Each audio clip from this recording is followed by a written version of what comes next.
was a kid, I used to have a catapult. I had a great pleasure in stretching the elastic and releasing the pebble at various targets, be they tin cans or glass bottles. So you can see I was a bit of a vandal. But one thing I learned about those things was it doesn't matter how slowly you stretch a catapult, it releases just as quick. Now, how many times have your mate said to slow down? I never tell people to slow down. They just become slow and bad rather than quick and bad. Nothing really changes. I love the catapult mentality. If you can remember, it doesn't matter how slowly you stretch the catapult, it releases just as quick.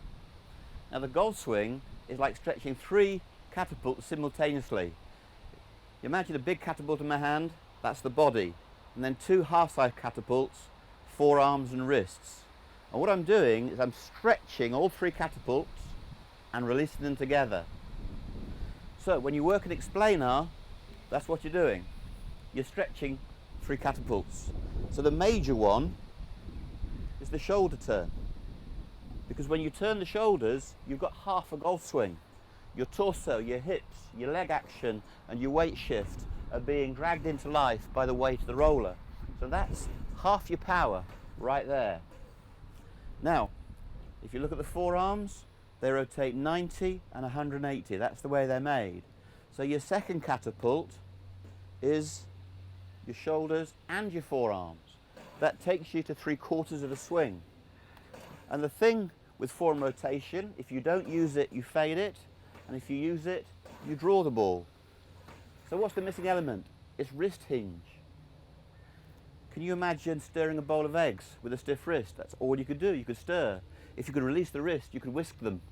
You couldn't play darts with a stiff wrist, nor could you play pool or snooker. We have to have an element of wrist hinge. So the first catapult is the shoulder, the second catapult is the forearm, and the third catapult is the wrists. So we are stretching those 3 catapults as one to release them as one.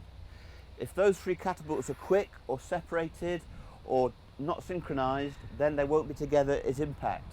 The beauty of explainer is you're blending the 3 hinges together, the 3 catapults. You're loading the shoulder, the forearms and the wrists as one.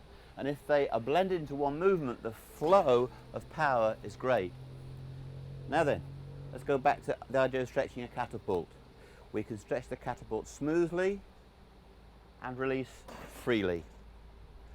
We load the left shoulder under the throat, we release the hands. Now, if you can do that for 3 or 4 minutes, twice a day, you'll add power to your driver, and guess what? You'll gain accuracy, you won't lose it. So here we are on the 7th tee of the Marquis. I'm going to load the 3 catapults and release them as one. Load and release.